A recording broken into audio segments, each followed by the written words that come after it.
Visakha steels దగ్గర ఆ కార్మికులని contract ఉద్యోగస్తులని 2000 మందిని తొలగించినందుకు ఒక ప్రొసీజరు ఓ పద్ధతి లేకుండా ఆ కారణంగా 2000 మందిని ఉద్యోగాల నుంచి తొలగించినందుకు నేను అక్కడ ఆమరణ దీక్ష చేస్తానని కూర్చుంటే రాత్రికి పోలీసులు మమ్మల్ని లిఫ్ట్ చేయడం జరిగింది.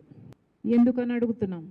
ప్రజాస్వామ్యంలో డెమోక్రటిక్గా పీస్ఫుల్గా ప్రొటెస్ట్ చేసే అవకాశం ఈ రాష్ట్రంలో ప్రతిపక్షాలకు ప్రజలకు ఉందా లేదా? మేము చేసింది అక్కడ విశాఖ స్టీల్లో కార్మికులకు అన్యాయం జరుగుతుంది. 2000 మందిని ఉద్యోగంలో నుంచి 3 నెలల్లో తీసివేయటం జరిగింది. ఇది అన్యాయం అవునా కాదా అని ప్రశ్నించడం తప్ప. 2000 మందిని తొలగించేశారు, ఇంకో 3000 మందిని తొలగించడానికి సిద్ధంగా ఉన్నారు. కనీసం ఇప్పటికైనా పాలకులు మేలుకోవాలని మేము దీక్ష చేయబోతే మీకేమిటి అభ్యంతరం?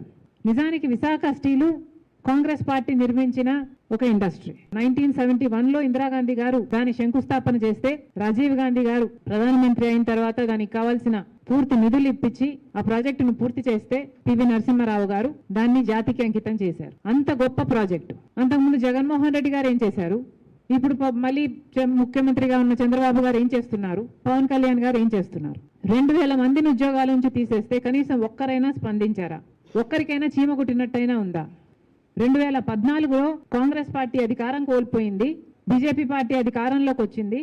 అప్పటి నుంచి మొదలయ్యాయి విశాఖ స్టీల్కు కష్టాలు. క్రమేణా బీజేపీ పార్టీ కొత్త రాష్ట్రం అని కూడా చూడకుండా, కనికరం లేకుండా ఒక్క రకంగా కూడా విశాఖ స్టీల్ ని ఆదుకోలేదు. బీజేపీ పార్టీ అన్ని విభజన హామీలన్నీ తుంగలో తొక్కింది. మనకు స్పెషల్ స్టేటస్ గురించి న్యాయం చేయలేదు, పోలవరం గురించి న్యాయం చేయలేదు, రాజధాని గురించి న్యాయం చేయలేదు. కనీసం విశాఖ స్టీల్ ఉన్నదాన్ని పరిరక్షించడంలో కూడా బీజేపీ పార్టీ విఫలమైంది. ఒక కుట్రతో బీజేపీ పార్టీ విశాఖ స్టీల్కున్న భూముల్ని అమ్ముకోవాలి, అది కూడా అదాని జిందాల్ లాంటి వాళ్ళకు అమ్ముకోవాలి అన్న కుట్రతో పథకం ప్రకారమే సైలెంట్ కిల్లింగ్ చేసింది విశాఖ స్టీల్ని. క్రమంగా ఒక్కొక్కటిగా బీజేపీ ప్రభుత్వం కావాలని విశాఖ స్టీల్ని కుంటిదాన్ని చేసింది, అవిటిదాన్ని చేసింది. ఒక్కొక్క రకంగా హ్యాండిక్యాప్ చేసుకుంటూ పోయింది. ఒక కుక్కను చంపాలంటే అది పిచ్చిది అయిన ప్రచారం పుట్టిస్తే చాలు అన్నట్టుగా ఇది ఒక లాస్ మేకింగ్ కంపెనీ, దీనికి హోప్ లేదు అన్న రీతిలో దీన్ని తయారు చేయడానికి క్రమేణా ఒక పథకం ప్రకారమే ఇది చేయడం జరిగింది. పోనీ మన నాయకులు ఇక్కడ ఏమైనా చేస్తున్నారా అంటే ఒక్కడు కూడా ప్రశ్నించేవాడు లేడు. మొన్నటికి మొన్న 11,000 కోట్ల రూపాయలు ఇస్తామని చెప్పి 8,000 కోట్ల రూపాయలు ఇచ్చారు. 8,000 కోట్ల రూపాయలు నేరుగా విశాఖ స్టీల్కి వచ్చిందట. ఒక అర్ధగంట మాత్రమే అకౌంట్లో ఉంది, నేరుగా రుణాలు చెల్లించడానికి అప్పులు చెల్లించడానికి వెళ్ళిపోయిందట. మరి ఎందుకు ఇచ్చినట్టు? అప్పులు చెల్లిస్తున్నామని ఒక మాట చెప్తే సరిపోయేది కదా. ఇవ్వడం ఏంటి? ఒక చేత్తో మళ్ళీ ఇంకో చేత్తో తీసుకోవడం ఏమిటి? ఏదైనా ప్లాంట్కు సహాయం చేస్తున్నాము, మేము డబ్బులు ఇస్తున్నాము 11,000 కోట్ల రూపాయలని పెద్ద పెద్ద పండగలు చేసుకొని పెద్ద పెద్ద అడ్వర్టైజ్మెంట్లు చేసుకొని ఇచ్చారే, కనీసం ఆ ప్లాంట్ రా మెటీరియల్ గా డబ్బు వాడారా? కనీసం ఆ ప్లాంట్ ఎక్స్పాన్షన్ గా డబ్బు వాడారా? కనీసం ఆ ప్లాంట్ 6 నెలలుగా జీతాలు ఇవ్వటం లేదా ఎంప్లాయీస్ కి? కనీసం ఆ జీతాలు ఇవ్వడానికైనా వాడారా? దేనికి వాడారా డబ్బు? దేనికి వాడలేదు. ఒక చేత్తో ఇచ్చారు, ఇంకో చేత్తో తీసుకున్నారు. కేవలం అర్ధగంట మాత్రమే ఉందంట విశాఖ స్టీల్ అకౌంట్ లో ఆ డబ్బు. మరి పాలిటిక్స్ కాకపోతే ఏమనాలి దీన్ని? అతి తెలివి కాకపోతే ఏమిటిది?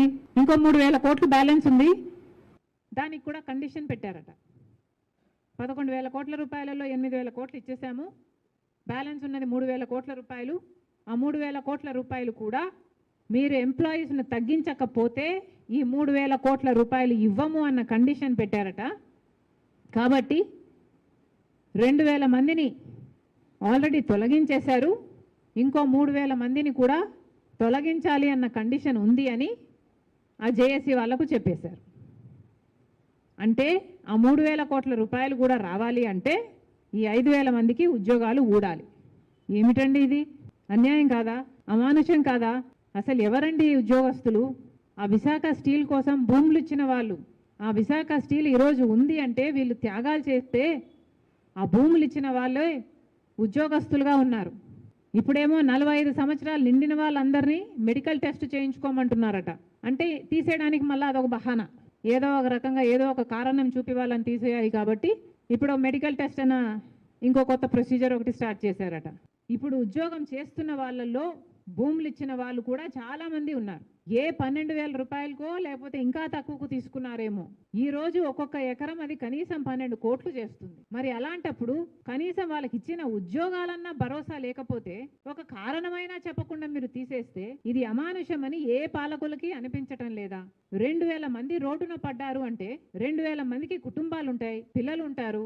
అక్కడ వాళ్ళని మాట్లాడే మాటలైతే మోడీ గారికి భార్యా పిల్లలు లేరు కదా, మరి మా భార్యా పిల్లలకు ఎన్ని కష్టాలు పడుతున్నారో మోడీ గారికి అర్థమవుతున్నట్టు లేదు మేడం అని చెప్తున్నారు. నిజమేనా? పాలకులకి అసలు నిజంగా అర్థం కావటం లేదా? వాళ్ళ బాధ చూస్తే నిజంగానే అసలు ఇంత చలనం లేకుండా ఎలా ఉన్నారు పాలకులు అనిపించింది నాకు. ఇప్పటికీ కూడా విశాఖ స్టీల్ ని ప్రైవేటీకరణ చేయాలన్న ఉద్దేశం బీజేపీకి ఉంది అని తెలిసి కూడా చంద్రబాబు గారు, పవన్ కళ్యాణ్ గారు మద్దతు ఇస్తున్నారు. ఎందుకు ఇస్తున్నారో వాళ్ళకే తెలియాలి. మనకి ఏం మేలు చేశారని ఇస్తున్నారు? ఏదీ చేయటం లేదు మన కోసం. కనీసం విశాఖ స్టీల్ ని ప్రైవేటైజ్ చేయము అన్న ఒక మాటన్నా చెప్పించగలుగుతున్నారా వీళ్ళు? కనీసం అది కూడా చేయలేకపోతున్నారు కదా. మరి ఇది అన్యాయం కాకపోతే ఏమిటి? ఈ రాష్ట్ర ప్రజలు ఓట్లేస్తే మీరు గెలిచింది కాక కేంద్ర ప్రభుత్వంలో బీజేపీ పార్టీని, మోడీని కూడా నిలబెట్టారు. మరి అలాంటప్పుడు ఈ రాష్ట్రానికి ఏం మేలు జరుగుతుందండి? ఈ రాష్ట్రానికి ఏం చేస్తున్నారు?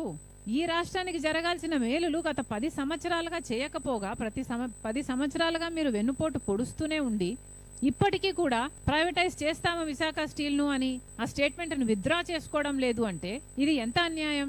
మళ్ళీ చెప్తున్నాం, ఇది కాంగ్రెస్ పార్టీ స్థాపించిన కర్మాగారం. దీన్ని ప్రైవేటైజ్ చేయడానికి కాంగ్రెస్ పార్టీ ఒప్పుకోదు. అవసరమైతే ప్రాణ త్యాగం చేసైనా సరే దీన్ని ఆపుతాం. ఇప్పటికైతే మా దీక్షను మీరు ఆపగలిగారేమో, కానీ ఇంకా ఏ ఒక్క అడుగు విశాఖ స్టీల్కు వ్యతిరేకంగా, ఆ ఎంప్లాయీస్కు వ్యతిరేకంగా, ఆ స్టీల్ ప్లాంట్కు వ్యతిరేకంగా కూటమి సర్కారు వేసిన పరిణామాలు చాలా తీవ్రంగా ఉంటాయని హెచ్చరిస్తున్నాం.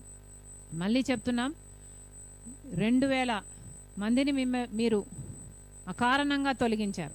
వాళ్ళందరినీ మళ్ళీ విధుల్లోకి తీసుకోలేని పక్షంలో కనీసం వాళ్ళకు ఒక 20 లక్షలో 25 లక్షలో కాంపెన్సేషన్ అయినా వాళ్ళకి ఇవ్వాలని కాంగ్రెస్ పార్టీ డిమాండ్ చేస్తుంది. విశాఖ స్టీల్ ని ప్రైవేటైజ్ చెయ్యబోము అన్న స్టేట్మెంటు కేంద్ర ప్రభుత్వం ఇవ్వాలి. అలా ఇచ్చేటట్టు చంద్రబాబు గారు, పవన్ కళ్యాణ్ గారు ఒత్తిడి తేవాలి. ఇది కూడా కాంగ్రెస్ పార్టీ డిమాండ్ చేస్తుంది.